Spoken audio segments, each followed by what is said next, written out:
Guys, you already know we got Curt Buell back on the podcast. Man, how you doing? I'm doing great, man. I'm so happy to be back here with the Worship Keys and with you, and I'm so excited to share this incredible instrument, but I'm doing well. Thank you for asking. It's great to be back. Curt Buell's been with us multiple times. If you don't know Curt Buell, you need to go look at some past episodes, specifically episodes 12 and 13. You can find all about Curt Buell. Who is Curt Buell? What is the Buell Institute of Music? Buell Institute of Music. I did say that right? Yeah. I said it really fast. Yeah, Buell Institute of Music. Buell Institute of Music. You got it. We have his website. We also have his brand new masterclass, organ-specific masterclass, in the description too if you want some more information. But man, I'm excited for this episode. And excited for you to be kicking off all month of April. We have organ-specific episodes. I can't wait. I love it. You know, and maybe you're watching this and it's May or June or July, or maybe it's 2026, 27. Who knows? When this video will find you, but I hope it's beneficial. Definitely like, subscribe. Let us know in the comments if there's something we didn't cover that you need to know. Let us know. But Curt, let's get into it, man. Yes, sir. We are getting ready to dive into a complete overview of the Hammond B3 organ. This organ here has got everything that you'd see on a B3. Here's how you know if you got a B3, if it's sitting on four legs and it's got these percussion tabs, which we're going to be talking about. But this would apply to any of the Hammond organs, the A100, the C2 and C3, the RT3, and of course the beloved B2 and B3. So here we go. We've got 4 sets of drawbars. One thing you got to know right off the bat is about these presets. These 4 sets of drawbars are going to correspond with the B flat and B presets on the organ for both manuals here. So if I want to control set number 1, and we're going to talk about what these do. If I want to control set 1, I need to have this B flat preset selected. That's going to give me an opportunity to manipulate that first set right there. The B preset right here. If I come down to the bottom keyboard or manual, you might hear me say either one. That's going to be B flat right here, and that's for set 3. This is the set that I like to play on most often because it's most directly in the middle, which is where I'm sitting. And it's easy to reach and to get to here. So if you want to control set 3 for the bottom manual, you press B flat preset, and then if you want to control this set right here, then you'll press the B preset. So these two are for the top manual, and these 2 are for the bottom manual. I know it might look kind of intimidating, but here's the thing. All 4 sets of drawbars do exactly the same thing. So let's talk about those real quick. We'll just be in E flat for this, or maybe we'll do C. Let's do C because it's easy and everybody can play in C. Notice how when I click there, I've got these pushed all the way back, so no sound. If I go here, you're getting all that stuff. Let's talk about what these do, though.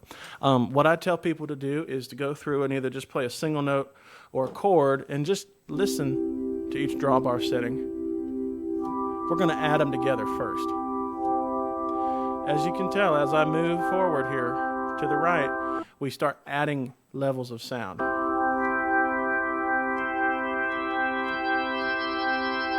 All 4 sets are going to do exactly that, what you just heard. So pull them all out and then go backwards.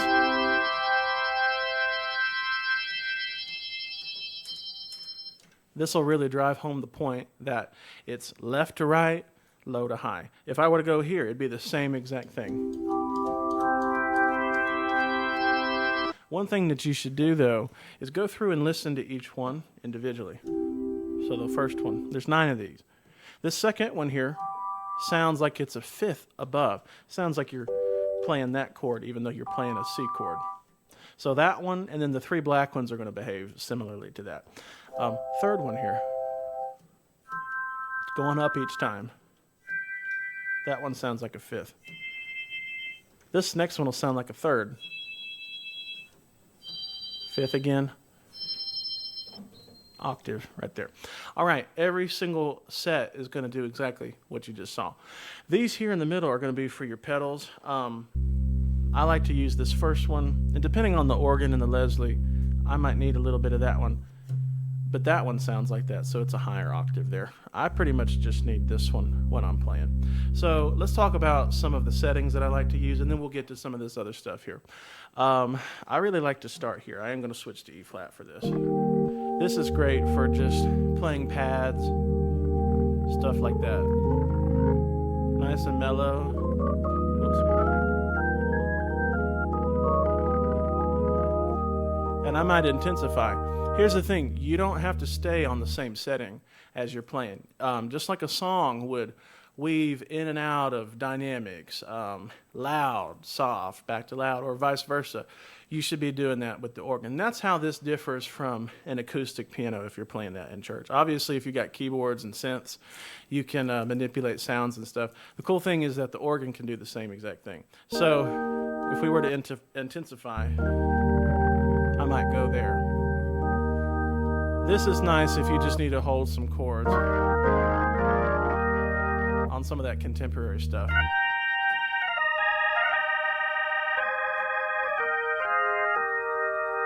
If I want to go to church, here's the next place I go. Having those first four, and then that last one just makes it a little bit brighter,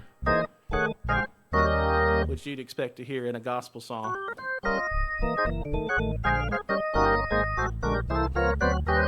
Something like that. Then I can go here. So from there to there.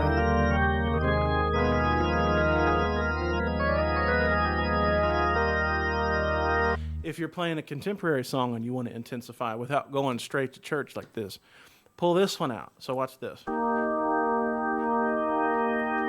You get a more subtle intensity than that right there. So from there, you might go here. And again, you should be doing this as you're playing through your songs. Don't stay in the same place, because if you stay here, the rest of the band's going to kick in at some point and totally take over. You won't be able to hear any of the organ stuff. So you got to shift with the song and with the other people in the band here. Let me show you something I really like for playing hymns. These black ones here, I don't start using those until kind of the very end here. But I like to stagger these 2, 4, and 6, and then push this second one back to 7.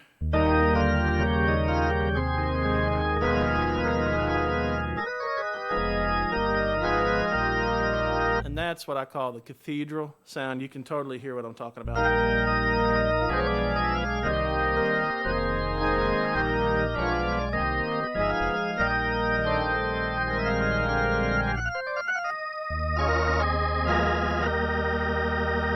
And then rarely will I go here, just for really big moments, or if maybe the Leslie is not bright enough, you need some extra power or something. This I save for those kind of moments. So that's how the drawbars work. Those are some of my favorite settings. Real quick tip too, you could start here and start an octave lower. Give yourself some more real estate. So you get an extra octave there. And then it pretty much works the same way. The reason I don't do that very often is because you feel like you have to shift over on the bench. I'd rather just kind of sit in the middle in front of set 3, so I don't use this one too much. But it's nice, and you can get a nice cathedral sound from that too. But I really like the power you get from that right there. So those are just a few settings. If you want to know more about this stuff, I have an organ masterclass that you can check out. But all 4 sets are going to do exactly that right there. So just keep in mind, you might even be here and then need to go here in the song. You might have to scale back a little bit later on in the song.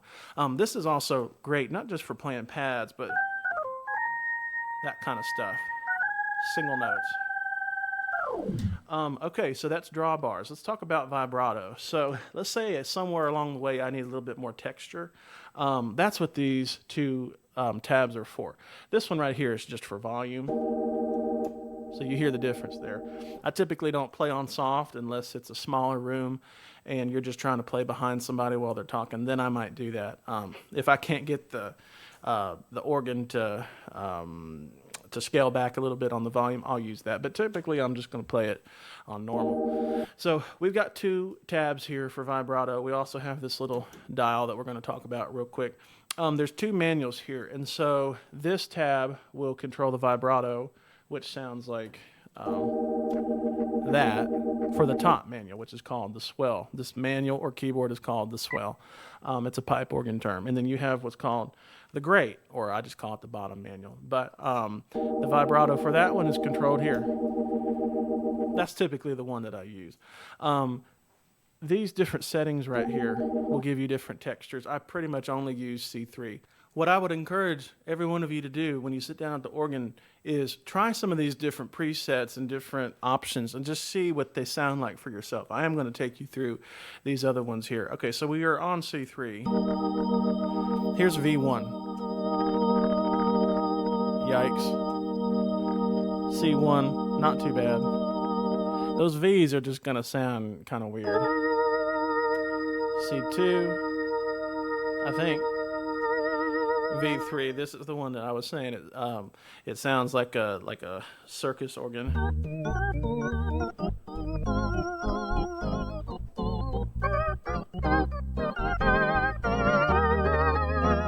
Now, if you want to clown in church, that might be something you could do. But if you want to really sound like you're doing church,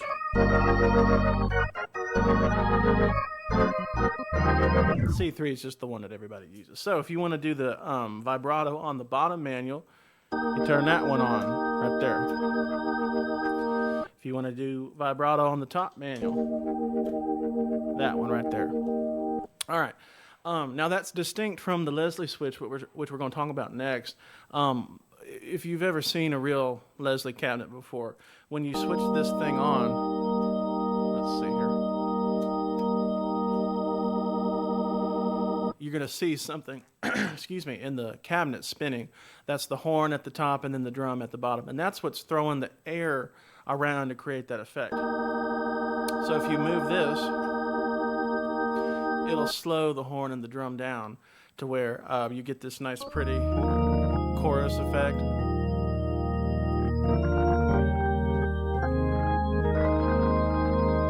Some organs, you may have this thing right here called stop. Not a huge fan, but that's how these organs sounded before there were Leslie speakers. So the whole point with the Leslie switch is to just give the organ a little bit more dynamic range. One thing I want to talk to you about also is the vast range and timbre of the organ. We were talking earlier about how to intensify, how to take things to the next level musically and with intensity, and then also being able to scale back.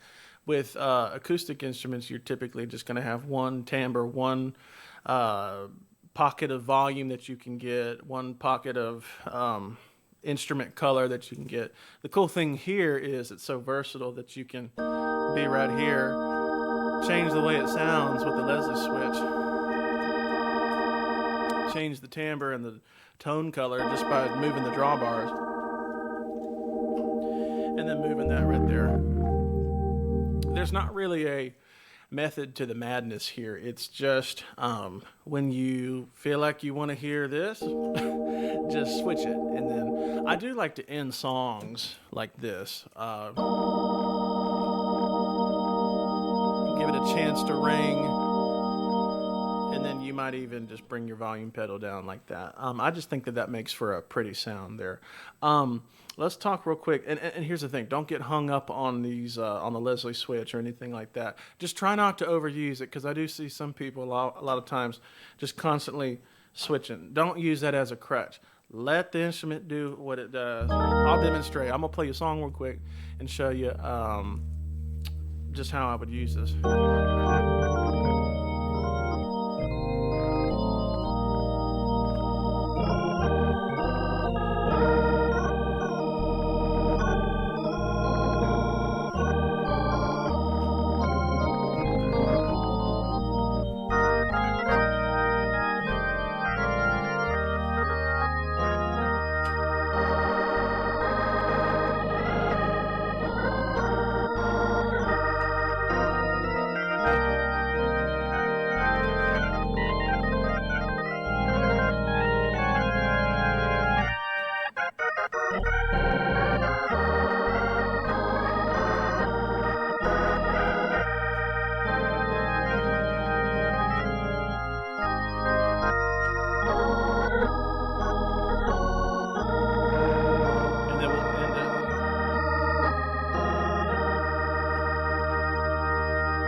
See what I mean there? So just try not to overuse it.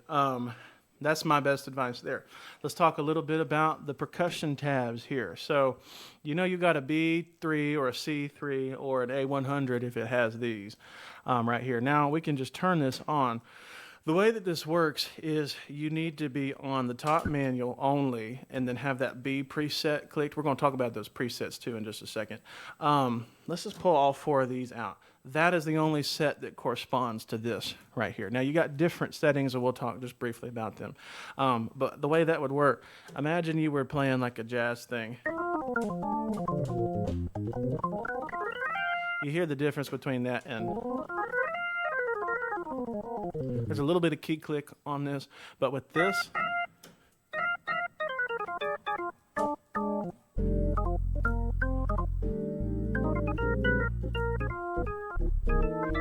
And you'd see a lot of jazz organists using this. We don't really use it much in church, but I'll demonstrate. And in jazz, they would have the Leslie on stop.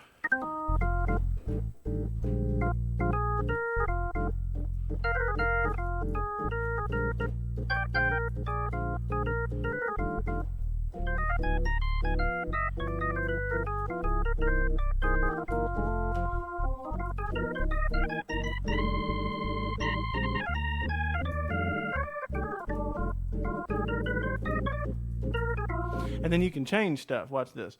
Let's go to normal.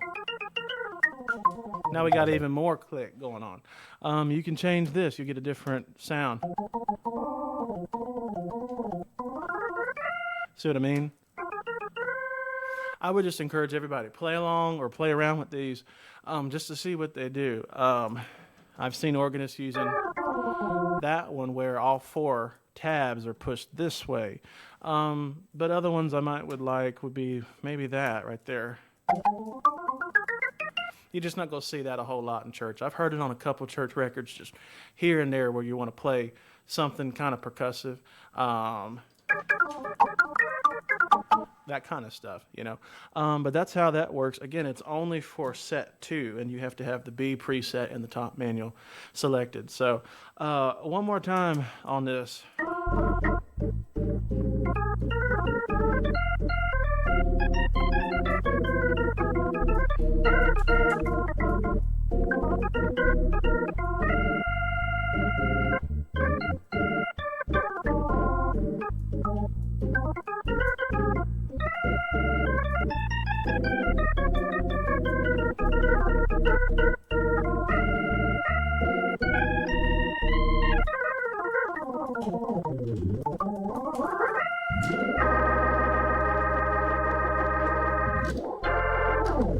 Something like that.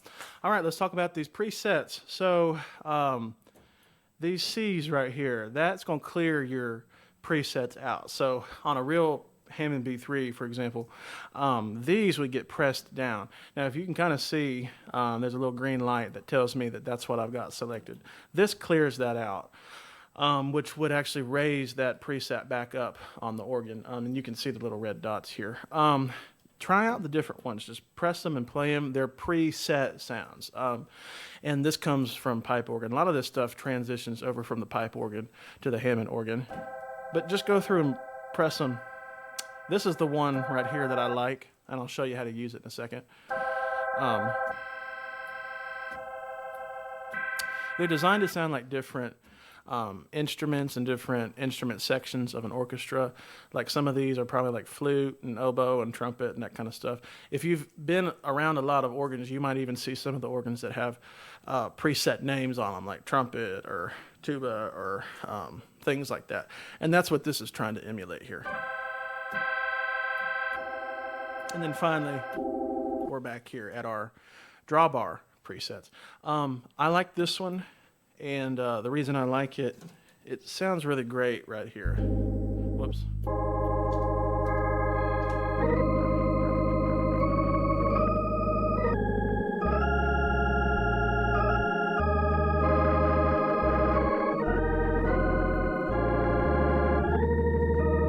We might play around with it in a minute. But just go through and test them out, see which ones you like. Same deal down here. These are different sounds than the top, but I would just go through and play each one.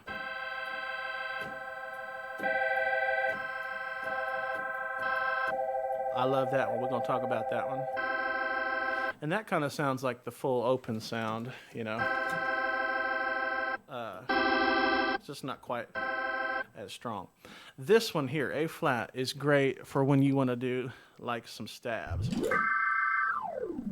You'll hear some gospel and some R&B organists doing stuff like that, you know, or that kind of stuff. If we were in E flat, you know, it's great for that kind of stuff. And you see me sliding. We're going to talk about that at some point too. But I really like, you know, let's say we're in, I don't know, doing the E flat jam or something.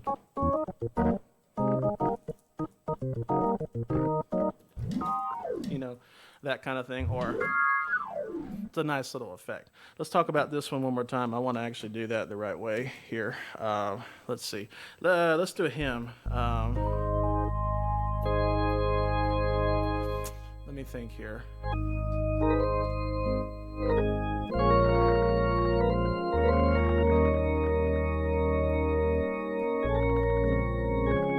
You see how mellow that is?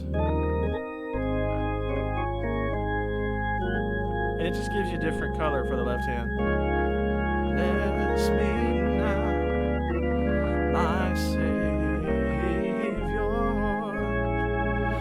I come to thee. And then if I need, you know, that A flat.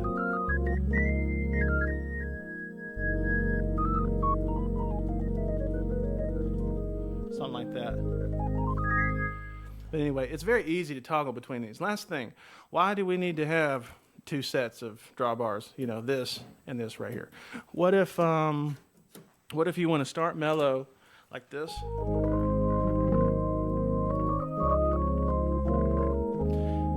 And then you just want to go right here.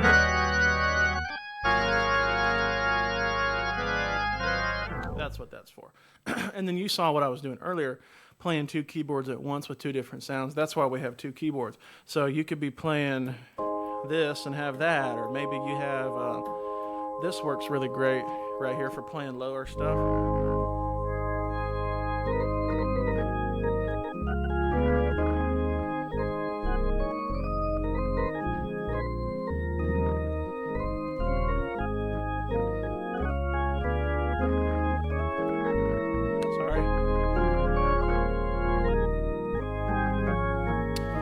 So that's just a brief rundown about everything that this wonderful instrument can do. One other thing I want to talk about with you guys is the foot pedals and the expression pedals. So the thing about playing the organ, same thing with the pipe organ, to control your volume output, you have to use these expression pedals right here. We know that on the piano, for example, you control your volume by how hard you press the keys. That's not the case here. So what we have instead is this expression pedal. So watch this. And what's going to happen is you want to be able to weave in and out. Let me play you.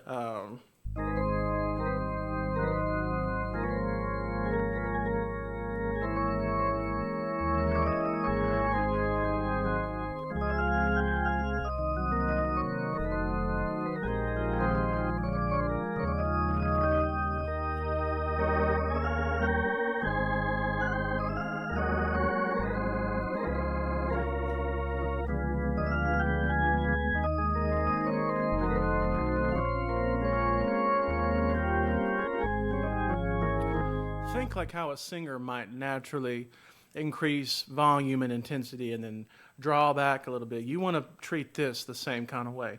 The other thing we've got going on here are bass pedals, which are controlled with this set of drawbars right here. These two. I like the first one pulled out. And what that's for is to play root notes. So if I play something like this, A flat major second inversion, on the piano you'd have to do this. Here, this frees up my left hand. I am so glad. Or what's the word?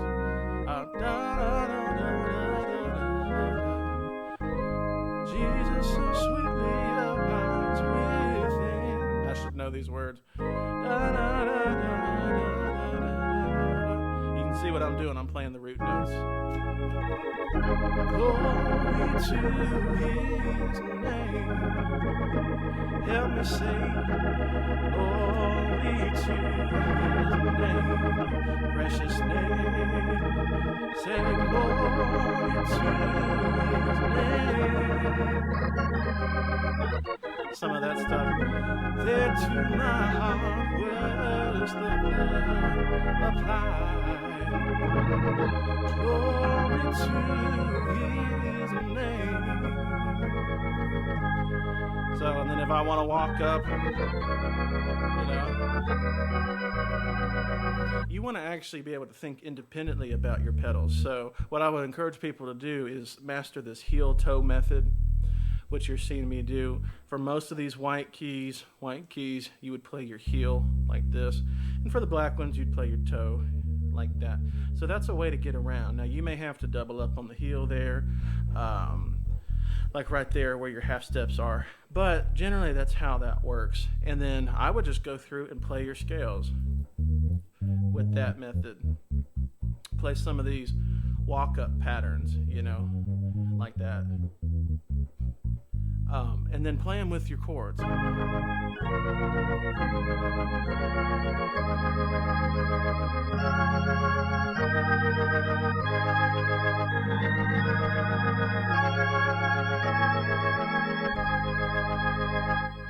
And then give them a little stab right there on the expression pedal. Guys, I hope you really enjoyed that overview of the Hammond B3 organ. It really sets the foundation for the Hammond B3 organ. Tell us just a little bit about your masterclass that's available now, man. Yes, so everything that you just saw in this video, we go a little bit deeper in the organ masterclass. It's about 90 minutes worth of content where we are taking things to the next level and showing you how to actually move around on the organ. This thing, it's a beast. You got to know the right techniques, just like if you're a piano player, you got to know the right techniques. It's all about theory and technique, and I keep telling people, you got to have both if you want to be an awesome musician. So awesome. We go into the technique and the theory of why that kind of stuff works. But there's a lot of stuff, a lot of cool chords. This is, it's a chord junkies masterclass, so we got to talk about the chords. And you're going to love it. Seriously, if you're trying to elevate your organ playing, this organ masterclass, the Chord Junkies organ masterclass, is for you. It's incredible. And if you want a little deeper, even deeper than that, I mean, this is one thing that's been beneficial. Masterclass is another step. If you want another step, like maybe weekly lessons with Curt, it's available. Now, there's a waiting list. He teaches 60,000 students. I don't know, something like that. 60 or so. 60 or so. Yeah. It died, but it's okay. 60 or so students. And if you made it to the end of this episode and it's a black screen, congratulations. You're just seeing audio now. So, guys, we'll see you on next episode. Next episode is all about 5 things that every Hammond B3 organist should know, specifically for church. So it's going to be great. We'll see you there.